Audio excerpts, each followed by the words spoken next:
Peace family, y'all know who it is. It's Dr. Bakari K. Lumumba, the progenitor of LumumbaSpeaks.com, in conjunction with Equine Network, the Pan African social media extraordinaire. We're back once again to bring you all a great show here in February, as I like to call it, Pan African History Month. And we definitely want to give a shout out and honor to Dr. Carter G. Woodson, who created Negro History Week that later became Black History Month. But we're here today to actually honor the moral obligation to remember. Many of you may be aware uh, that we have a actual playlist on our channel. This series, Lessons from History, Honoring the Moral Obligation to Remember, is dedicated to honoring the moral obligation to remember our ancestors who, in intrepid contravention of the Ma'afa, displayed a consistent level of valor, faith, heroism, gallantry, spirit, and tenacity unseen throughout the world.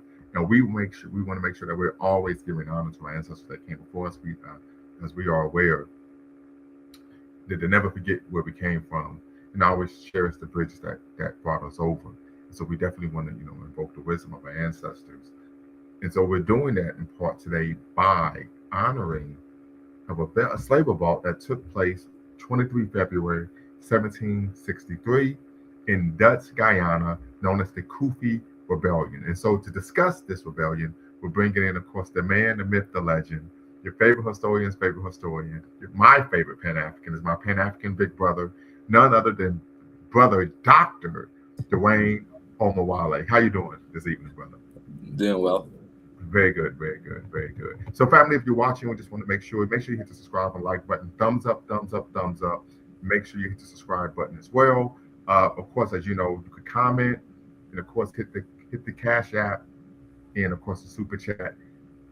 Very quickly, family, we know that we haven't gone live in quite some time. We apologize for that. We've been moving across the country, but we're back and we're at it like we never left. So, Brother Dwayne, oftentimes when I talk with young children, particularly volunteering in school, even though my children are much older now, one of the things that typically would come up in conversations with young people is, why didn't we fight back? So before we dive into discussing the Kufi Rebellion, there's a number of things we could discuss as a result of the rebellion.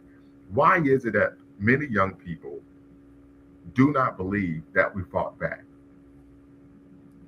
I think there's several reasons behind it. The first one, I think the more obvious one, is typically in the school system, you don't really hear too many stories of Africans actually fighting back. You don't really hear too many stories of large slave rebellions. And often the narrative that we do get in school is that African people were liberated because of the charity of some good white people. So the narrative in the United States is typically Abraham Lincoln was the great white savior, the great white liberator of African people. Similarly, in the British educational system, what Africans would be made to believe is that William Wilberforce, who was the abolitionist out of Britain, was the great white savior of Africans in the Caribbean. So the same thing in the French colonies as well. They're also, how they learned history is not that the Haitian revolutions were liberated enslaved Africans in the French colonies. It was, again, white liberators. So the education that many of our people receive is one that makes us think that our ancestors were waiting around to be liberated by the people who were enslaving them. So you don't typically hear too much about the massive slave rebellions, or if you do, it comes across very passively in the educational system. So, for example, when I was in high school, Nat Turner came up very briefly, but there wasn't much of a focus on Nat Turner. Most of the focus was on Abraham Lincoln and his role in the Civil War and abolishing slavery. So it does create the impression that our ancestors were waiting to be liberated. But I think the other aspect of that as well is we tend to think of fighting back in terms of the massive slave rebellion, such as what Nat Turner did, or the Berbice rebellion that we'll be speaking about, or Haitian Revolution. But our ancestors resisted in ways which were more covert and not as dramatic. And one example we could speak about is Africans who were in the house, the house slaves, and there's a very negative connotation that comes with that, particularly because of Malcolm X's statement. But the reality is many of the house slaves rebelled in their own ways as well, such as poisoning food. There's also, I've come across in my research, situations where enslaved Africans would rebel by pretending to be sick and just refusing to work. Malingering, absolutely. Yeah, so there were a number of ways that our ancestors fought back that weren't necessarily organizing, leading massive rebellions. But because when we don't know this history and it's not taught to us, it does create the perception that our ancestors didn't fight back. And it leads to very extreme situations where people people formed the conclusion that slavery was a choice. Right. Well, yeah, that's if you're in the Kanye circle, right? And I think that's a great point. I mean, you highlight, of course, a global issue that we find amongst African people, and that is, of course, miseducation, right? We're talking about the neo-colonial education or post antebellum education for Black people that did not actually prepare us to be full citizens, but also, of course, second-class citizens, and not even actually full human beings. So I definitely appreciate you discussing that. The Kufi Rebellion. It's familiar oftentimes with Amistad. Of course, Haiti gets a lot of love, and for good reason. Nat Turner, Denmark Vesey, Gabriel Prosser. But why do we not hear much about the Kufi Rebellion in Guyana?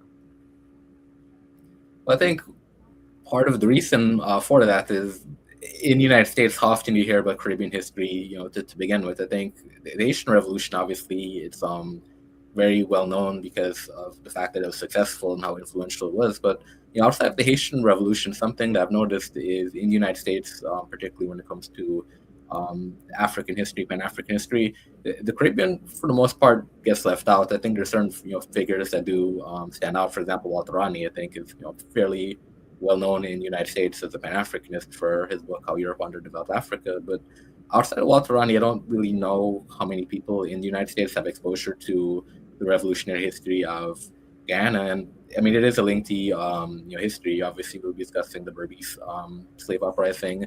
There was another uprising as well that was very well known in Guyana and Demerara. So there was a lengthy history of not just slave rebellions in Guyana, but anti-colonial struggles, Pan-African involvement in the Pan-African movement as well. In Malcolm X's autobiography, he mentions going to Ghana where he met T. Ras Makanan, who was a Guyanese Pan-Africanist. So Guyana and Africans from Guyana have definitely played a prominent role in the African liberation struggle in a number of ways. And not just, as I said, rebellion in the sense of slave rebellions and also active engagement in the political aspect of Pan-Africanism, but in scholarship as well. I'm referring to someone like George M. James, the author of Stolen Legacy, which has obviously been very influential. I have my criticisms of They Came Before Columbus, but Ivan Van Sertima in his time was also a very influential scholar of African history. So Guyana has played a very influential role in the struggles of African people in a number of ways. But as I pointed out, in the United States, I don't really know how well known it is, just because that history is not something that's really taught to most Americans, and Caribbean history as a whole isn't really something that comes up much in typical discussions of African American history. Absolutely. So let me ask you this, because there's a lot of narratives going on right now regarding African people, Black people being indigenous to the Americas. Were the leaders of the Kufu Rebellion indigenous to Guyana, South America, or did they come from West Africa? Most came from West Africa. Now, in the rebellion, there were some who were born in the colony, but the majority of the leaders actually came from West Africa. So, for example, were African born. Okay. Were African born. So, for example, the leader, we refer to him as Cuffy in Guyana because his name has been Europeanized. But his original name was Akan Danim, Kofi, because he was actually originally from West Africa, Akan man from West Africa. As I said, in Guyana we call him Cuffy, but that's not the original pronunciation of his name. So not only were the leaders of the rebellion people who actually were born in Africa, but their names actually reflected their African origin. Another leader of the uprising was Accra. Yes, very true, very true. And so was this a successful rebellion or unsuccessful?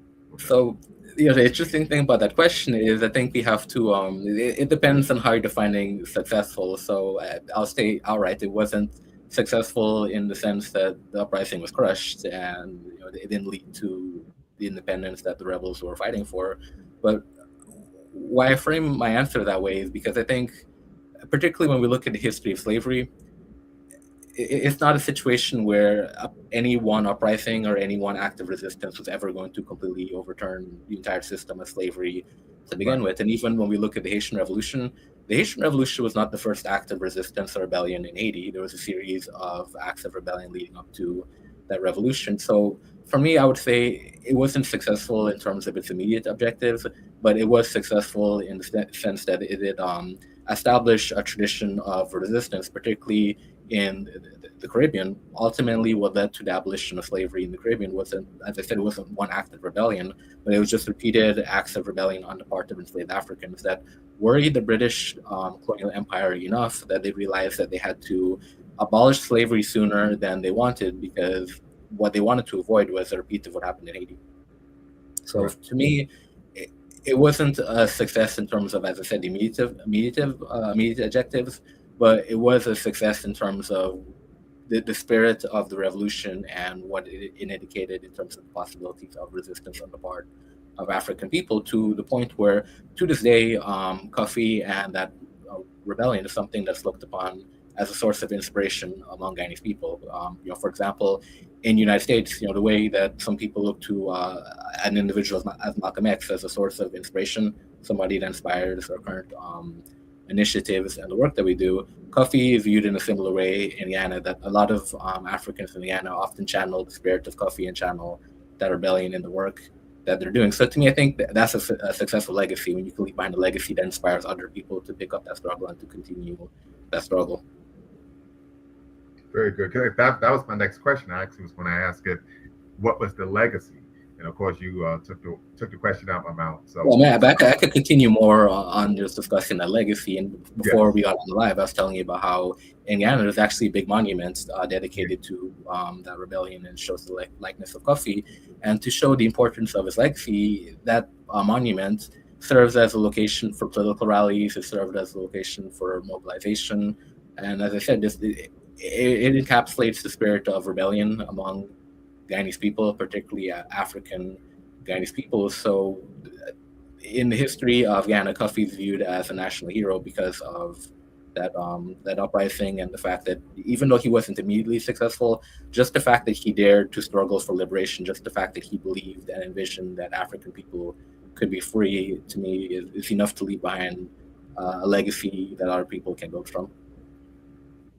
Absolutely. And so, did you learn about this rebellion formally and informally, or simply informally? How did you learn about it in Guyana? Informally, yes, I learned about it informally. So my parents had some Guyanese currency, and just again talking about his legacy, he's on our money. So I remember looking at one of the coins, and I asked my dad, who's this man on the coin? And he said that's Cuffy, and he explained to me Cuffy led a slave uprising. So it took several years after learning who Cuffy was that I was able to come across more information to really get the details of who he was as an individual and the nature of the rebellion that he led. But my first introduction to him was informal. Like I said, it was just a matter of making an observation about the currency and asking a question about who that man on the coin was. But as I said, that's the legacy that he has in Guyana, that he's on the currency. Okay. Very good. Very good. Why is it important that we learn about these acts of rebellion? Well, like I spoke about before, there is a reason why the history of slavery is taught in a way to make us feel like our ancestors were just sitting around waiting to be liberated. And the reason why that is to paraphrase a comment that Malcolm X made, where he said, if you could believe that you never did anything, then you'll never do anything. And by that, he meant that if you indoctrinate the people to believe that they have no historical accomplishments, they never accomplished anything, it breeds the mentality of, well, if we come from a people who've never done anything, never accomplished anything, maybe our current situation as a people, maybe our current struggles as a people is just due to the fact that this is just how we are as a people. We're people who've never done anything. We can never do anything. We always need people to come and rescue us. So the reason why this history is important is it dispels all of those mythologies. It basically lets us know that as a people, we do have a very proactive role in our liberation struggle. We're people who actually have a history.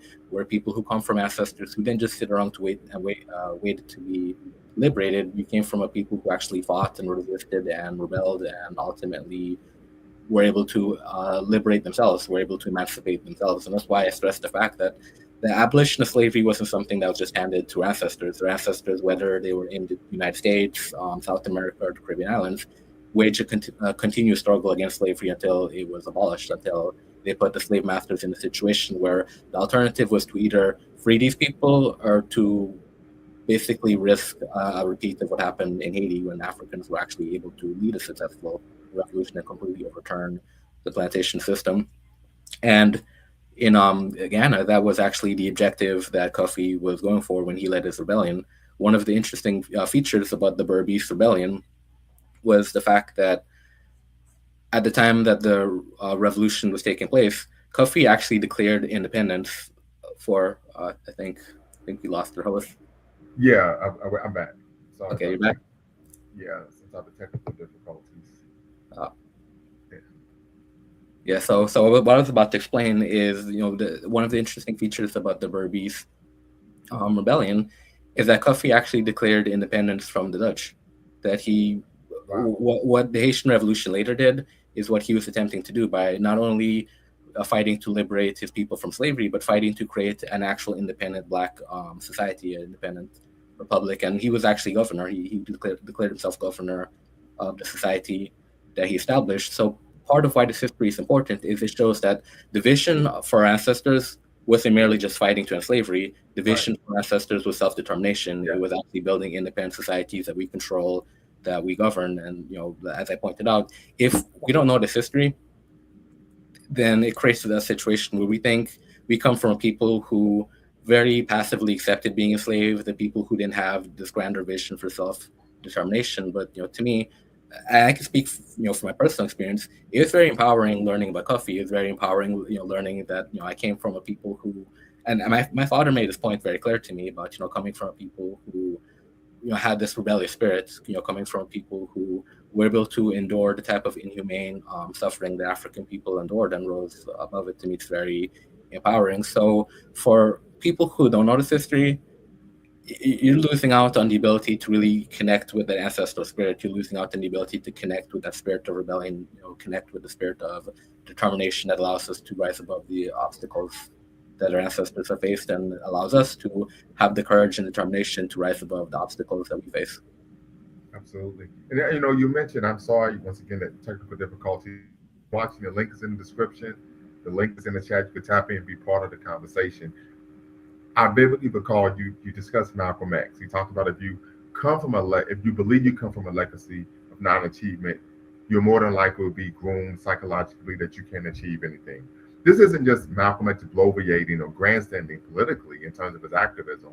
One of the canonical pieces of literature, canonical text in the field of Africana studies, is Charles Mill's book, The Racial Contract. He's from the Caribbean as well. He's Jamaican. He talked about that very issue his text, and he talked about why this was done.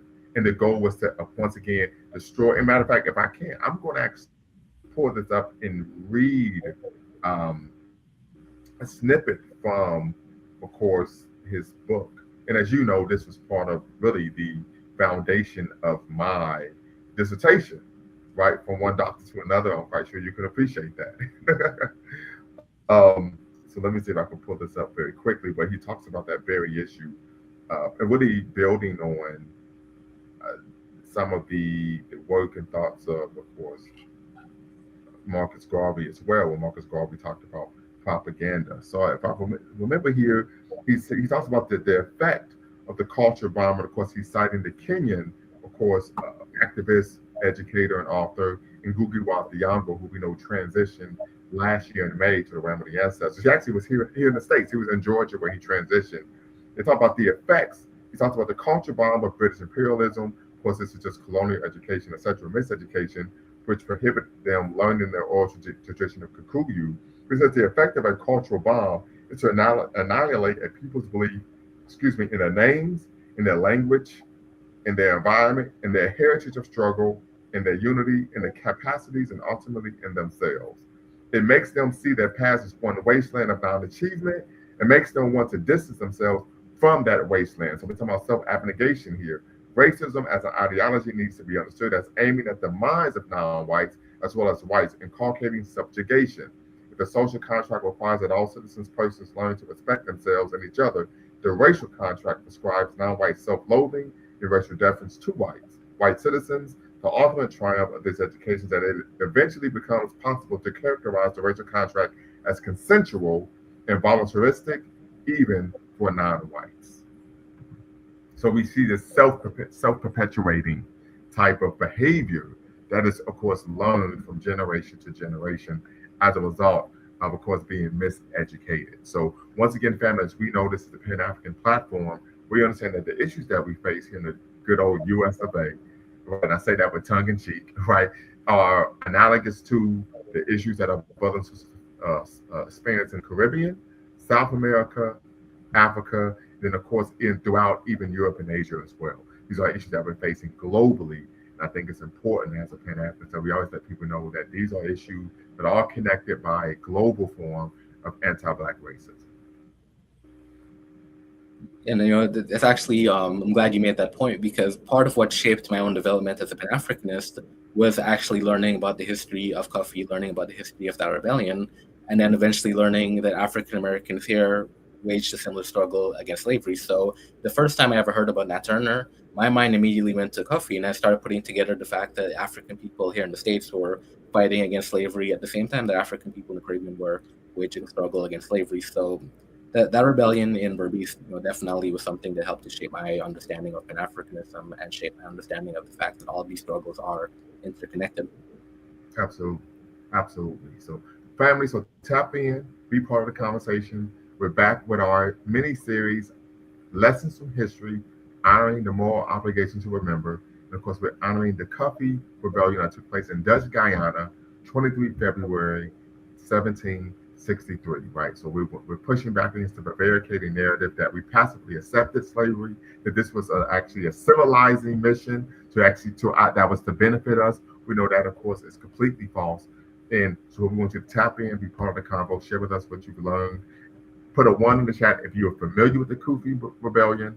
Put a two in the chat if you are not familiar with the rebellion. And we have, of course, our own Ghanaian Pan Africans with us, the man, the myth, the legend, Dr. Dwayne Omawale, here with us. And so we definitely want to give thanks for him. But I'm going to make some edits very quickly, make sure we put some respect on his name. Um, yeah, so we're going to change that up. We have it there, Dr. Dwayne Omawale. So we definitely hold it down the way we should. But I think it's important that we learn about these type of rebellions. In fact, coming up in less than a week, we're going to, of course, on March 1st, we're going to actually be honoring the War of the Golden Stool. So if you're unfamiliar with what many people consider and call the Ya Asantewaa War, then you definitely want to be here for that, where we're once again honoring the moral obligation to remember. If I remember correctly, the sister from Mississippi who was a member of the Mississippi Democratic Party. She was a sharecropper. Her name is missing me right now. Fannie Lou Hamer.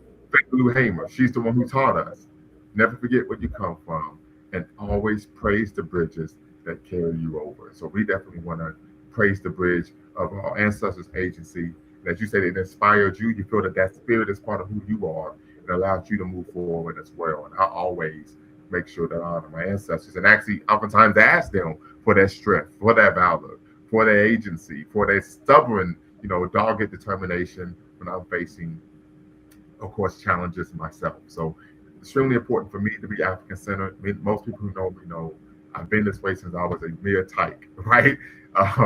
And so this is natural for me, but I think it's always important for us to, of course, push this information out, communicate this information. And I think you are even familiar. I had a conversation with you that when I was, of course, the director of the MLK Center, that our philosophy or our theme for the year was our culture is our immune system. And of course, there were some challenges, some pushback regarding how can you make your culture your immune system. And of course, we're shouting out the sister who wrote the book, Let the Circle Be Unbroken, right? I don't want to butcher her name because I can't think of it off the top of my head. Sister Mariana Ani, I believe that's her name, doctor.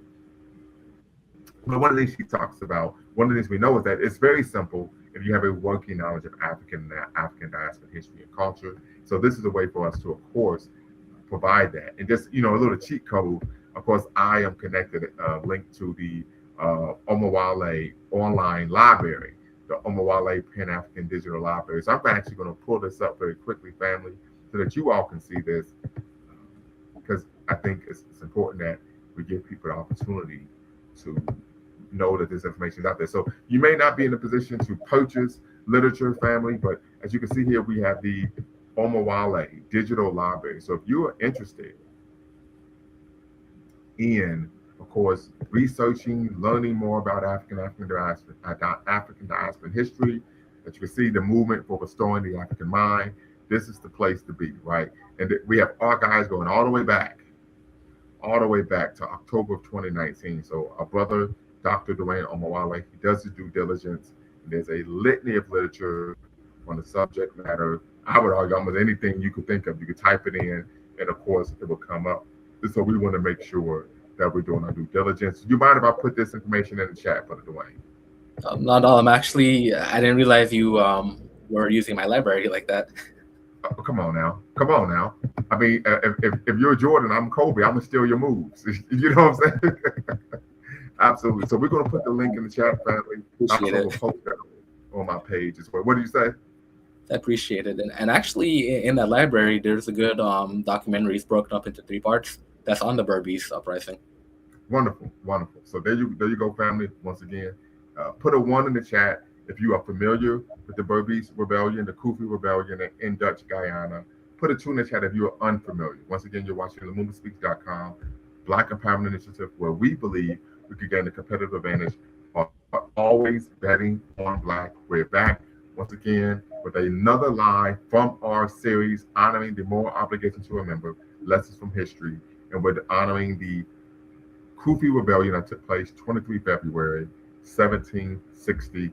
So we definitely want to make sure that we're always betting on Black and honoring the legacy of our ancestors. I, of course, was unfamiliar with the Cuffy Rebellion until last year. I started doing research on slave revolts here in the Western world because I wanted to build, of course, a knowledge base for this, of course, playlist that I have, where a series that we have where we discuss, of course, lessons from history. And so I had to do my due diligence as well.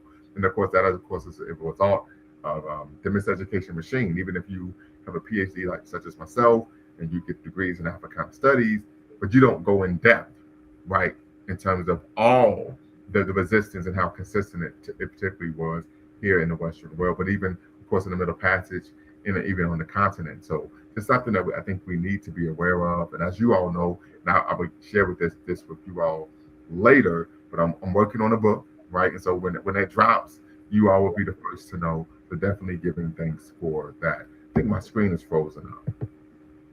Yeah, I can hear you though, but the screen is frozen. Okay. So we have some technical difficulties once again. Might be time for me to buy a new laptop.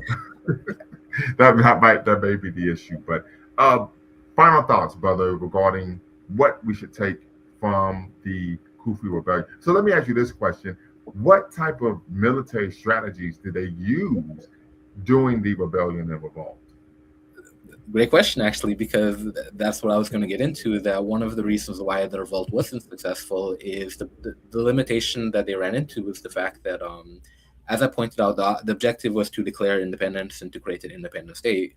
But the problem was, after declaring this independent state, they realized they didn't have access to gunpowder for the firearms.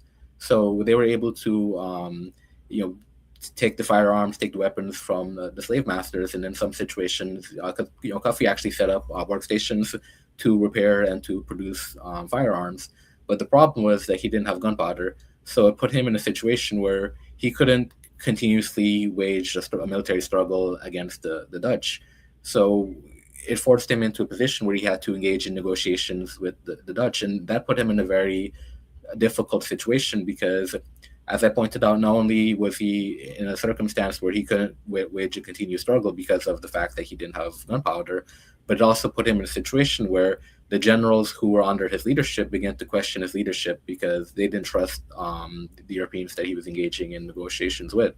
So because of the fact that they didn't trust that the negotiations would actually lead to something that was productive, they didn't trust the people who enslaved them, it weakened Cuffy's position in the resistance movement. It put him in a situation where the generals who were serving under him began to question his leadership, began to question his authority. So really, the fact that the rebels didn't have consistent access to gunpowder weakened their position in the revolutionary struggle. It weakened their ability to wage a continuous struggle, and it weakened Cuffy's position of authority as leader in the rebellion, and that created divisions within the movement that ultimately led to the collapse of that rebellion. Interesting. Unfortunately, I wasn't able to hear any of that, but it's quite all right. Uh, Quite all right. So, but but the video was good. Well, I guess that's the most important I'm part. sorry. So the listeners did, so I think that's the most Yes, important part. that's what matters most. So, and if I remember correctly from what I read, Kufi committed suicide. Okay, so you came in at the perfect point because I was just explaining why he started losing his control over leadership. So the next part that happened was there was actually a rebellion, an outright rebellion against his leadership. And when he realized that he lost control over the generals that he was leading, he opted to commit suicide. And the reason why he did it is part of West African military tradition. You know, in some West African cultures, that as a leader, if your leadership and your authority is rejected, that's what was expected of you. I think the Right. So most famous example of that is the Oyo Empire in West Africa.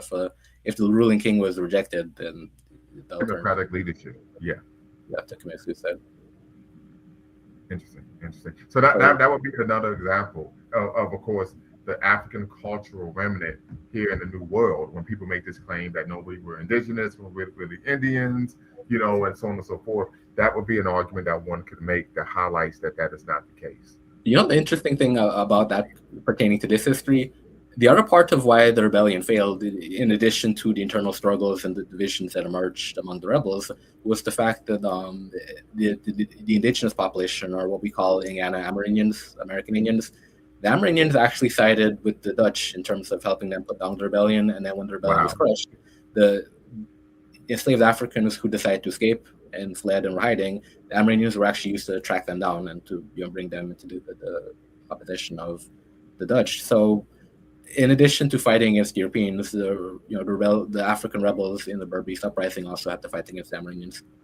But I thought we were Native Americans. We were Indians. Yeah. And I mean that's even relevant to the history here in the States. And a lot of the people who claim that they're Indians don't like Right. to talk about the fact that the so-called five civilized tribes actually had slaves as well. Absolutely. Yes, they did. So Absolutely. that's an aspect of the history of African relations with Native Americans. I think it's uncomfortable to discuss, but it is reality that in many situations, Indigenous Americans actually sided with the Europeans against us. Absolutely. Absolutely. So once again, family, the link is in the description. Link is in the chat. I do apologize for having the technical difficulties that we're having today. This is the first time this has happened, but we will look to see what we can do to address that issue. Once again, make sure you go to omawalebooks.wordpress.com and have access to the, of course, online digital Pan African library. And once again, family, if you're watching, make sure you hit the subscribe and like button. Thumbs up, thumbs up, thumbs up. You are, of course, watching LumumbaSpeaks.com in conjunction with Bequaline Network, the Pan African social media extraordinaire and the home of African centered news and information. And if you could be a blessing, make sure you hit the Cash App, Super Chat, and of course, PayPal and Venmo. We have a quote here from Brother Jay: "You can't hate the roots of a tree and not hate the tree itself." Absolutely, we know Malcolm X unfortunately was taken from us 3 days ago. 61 years ago in 3 days, he was taken from us. But we know the teachings and the legacy of Malcolm X, of course, is still with us. And so I think that is something that we always want to make sure that we honor and respect. Of course, Malcolm, who taught us that we are Africans living in America, right? We're not Americans living in Africa. So definitely want to give thanks, Brother Malcolm, for giving us that African-centered consciousness. He, of course, was a Pan-Africanist. Many people oftentimes overlook that. We know there's a lot of misinformation about Malcolm X and his political views and ideology in his last days. But we know, of course, he created the Organization of African American Unity. It was modeled after the Organization of African Unity, which is now the African Union. And of course, Malcolm stated in his speech that this would be the first time since Garvey that brothers and sisters in the States were looking to make ties and connections with the African continent. So he was very much aware of that Pan-African history as well. So we definitely want to give thanks to the leadership, charisma, valor, and courage of course, our shining Black Prince, Malcolm X. And I think something that's important to add as well, considering that not too long ago Jesse Jackson transitioned, that a misconception is he's the one that invented the term African American. Malcolm was using African American in the '60s before This is Jesse true. Jackson made it popular. And of course, T. Thomas Fortune And John Edward Brooks, they even created an organization called the Afro-American Organization in the 1890s, right? So the term has been around for a very long time. We even have documentation from the New York Times in the 1700s in which Black people in America were referred to as African Americans. So don't believe, once again, the prevaricating narrative that this is a rather recent term. And I, of course, here at, of course, the Movement Speaks, we use the term African American rather than Black American. We know that African Americans are the only racial or ethnic group in America that are denoted or identified by a color and not a geographical place of origin. So we want to push back against that. We also know that, unfortunately, during the Holocaust of enslavement, according to Dr. Excuse me, what is his name? He's from Kenya. He transitioned Ali, Missouri. There was a process of deculturalization in which we were stripped of our African identities and given, of course, a racialized one. So we want to push back against that, the othering of African people, and of course, embrace that African identity, that African ties, African language, and of course, African centered world. So once again, Brother Jay, appreciate you tapping in. Put a one in the chat if you're familiar with the Kufi Rebellion. Put a two in the chat if you were unfamiliar. Once again, you also can tap in and be part of the conversation if needed and necessary. We'd love to hear what you have to say here on the 24th day of Pan-African History Month. Many of you may be questioning, why do I call it Pan-African History Month? And I might do a show titled, Is Black History Month only for African Americans, right? Because there are a lot of people arguing that, no, this is just for African Americans. But I even had an exchange with a brother on social media, on Facebook. And I said, well, what is rather curious about your position is that Dr. Carter G. Woodson specifically stated, and I quote, that he created Negro History Week, which later became Black History Month, so that Black people could learn about our great past in Africa, right? So that we would know that we have a legacy accomplishment to be proud of. So I'm just saying, something to, of course, consider. We know oftentimes, this type of insular, and I'm gonna use the term that you taught me long ago, narrow nationalism, right? It's actually more, I think it's extremely problematic where we're actually looking at each other as enemies rather than those who actually seek to, of course, do harm to African people and make African life as difficult as possible. We also know that a lot of this is rooted in Afrophobia, right? This inherent fear of being one, embracing oneself, one's culture, one's history, one's heritage. And I don't say this from a position in which I'm looking to be condescending, but I'm saying this from a position of someone who 20 years ago had experienced the same thing. I myself at one point was Afrophobic, even though I thought I was black-minded, right? So just something to consider. We know where much of this comes from, but we have a responsibility to, of course, to fight against all that seek to do harm to African life, and that is internal as well as external. It's a great point because the problem that I've noticed every time Black History Month comes around is Carter G. Woodson for some reason gets erased in the narrative of what he created. So a lot of people who celebrate Black History Month have never actually read any of his books. And you made the point that when you read his writings, he doesn't start Black history with the history in the United States. He actually starts it in Africa. And there's actually, you were promoting my digital library. There's a book on that library by Carter G. Woodson, The Negro in Our History, that actually starts in Africa, and he goes over the history of particularly West Africa, where many of our ancestors came from. So he didn't view Black history in America as something that was just connected to America. He saw the history of people here as being connected to the global experiences of African people everywhere. And in that same book, a point that he actually makes is that many of the people who were enslaved in America came to the West Indies first, were enslaved in the West Indies, and then brought to the United States. So he was even making the point that there was a connection between slavery in the United States and slavery in the West Indies, and that many of the enslaved in the West Indies came to the United States. So he was always clear in his writings that there's a connection among all of our histories, and he didn't try to segregate Black history in America to where it was disconnected from the history of African people elsewhere. And another point I want to add is that Carter G. Woodson was a Pan-Africanist as well. He worked with Marcus Garvey's UNIA, and I think an aspect of Woodson's history that a lot of people don't know about is that Woodson actually wrote for Marcus Garvey's newspaper, and his book, The Miseducation, initially started as a series of articles that were first published in Garvey's newspaper before he published it in a book format. Wow. And I didn't know that. So absolutely. So something to consider when we're having those conversations. But once again, this is why I say he's your favorite historian's favorite historian. Your favorite Pan Africanist favorite Pan Africanist, none other than brother, Doctor Dwayne Omawale. This is why, family, I can tell you all, he's my Pan African big brother, and I'm always giving him his flowers. And he could say he's smiling because he knows I say this to him offline, not just Yep. online, but offline. We probably talk probably at least once a week, sometimes maybe three, four, five times, six times a week. And I consistently give this brother his flowers publicly and of course privately because he to me is just he's a jewel. He's inspired me. He's the reason why I've started publishing books. I'm working on another book that is extremely academic, but I think it's going to be a banger, family. And I definitely hope that you all can support that when that project is completed. But these are the type of things that we need to know. One of the things that I discussed when I wrote my article on Medium, which once again I write on Medium thanks to what Brother Dwayne Omawale. I wrote an article titled "I'm Blacker Than You."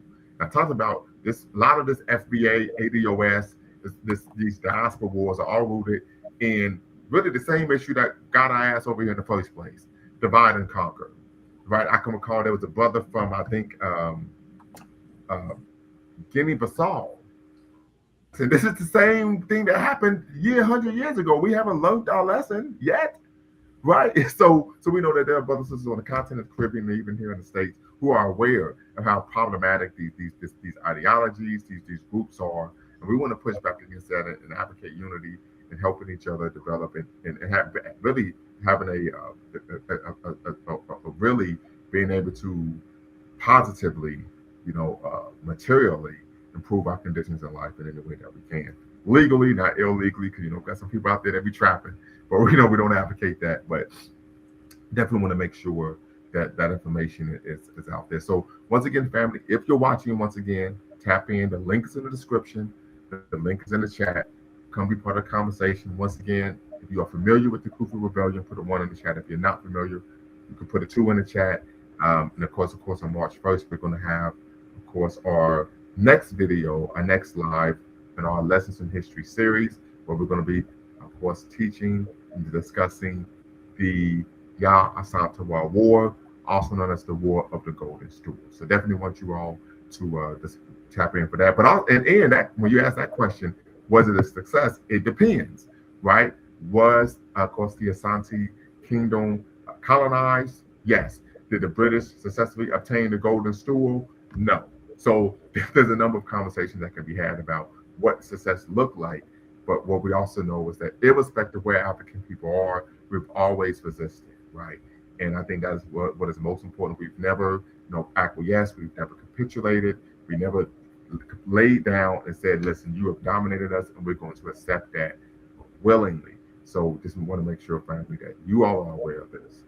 And just give thanks for you all tapping in. Apologize that it's been quite a while since we went live, but we're going to look to be far more consistent moving forward.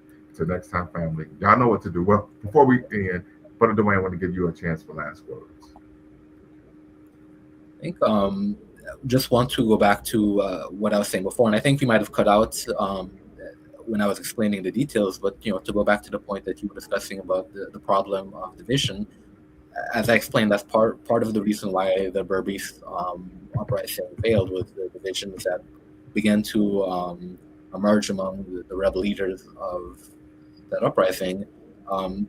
And as you pointed out, it resulted in Cuffy taking his life when he realized that he didn't have the support and the following that he needed.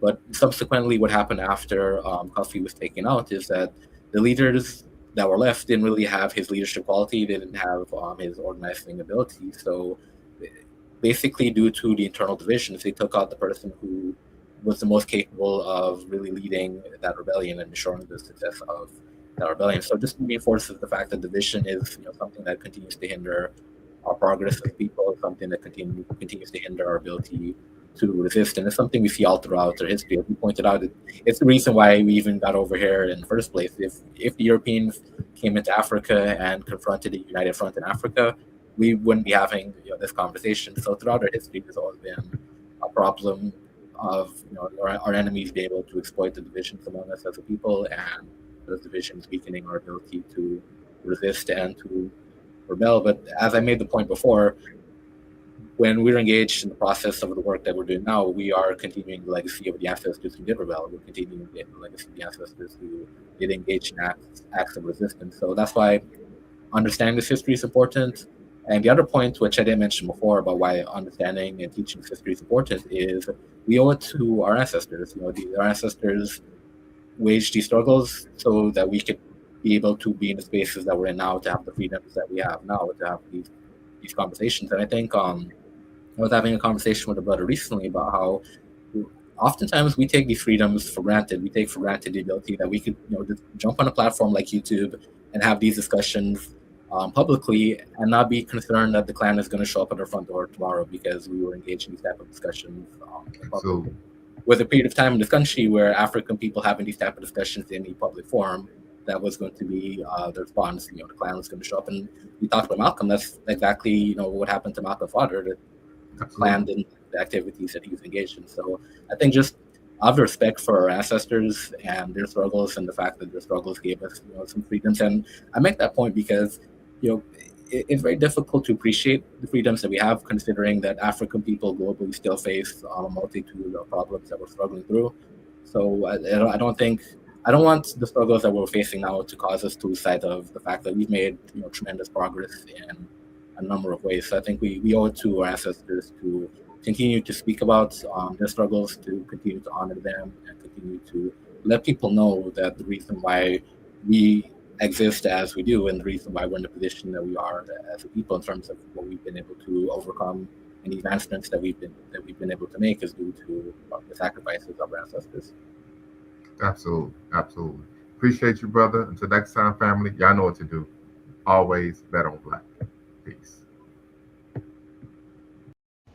Before you go, make sure you hit the subscribe and like button. Thank you for supporting the channel. And remember, here at Lumumba Speaks, we always bet on Black. Peace.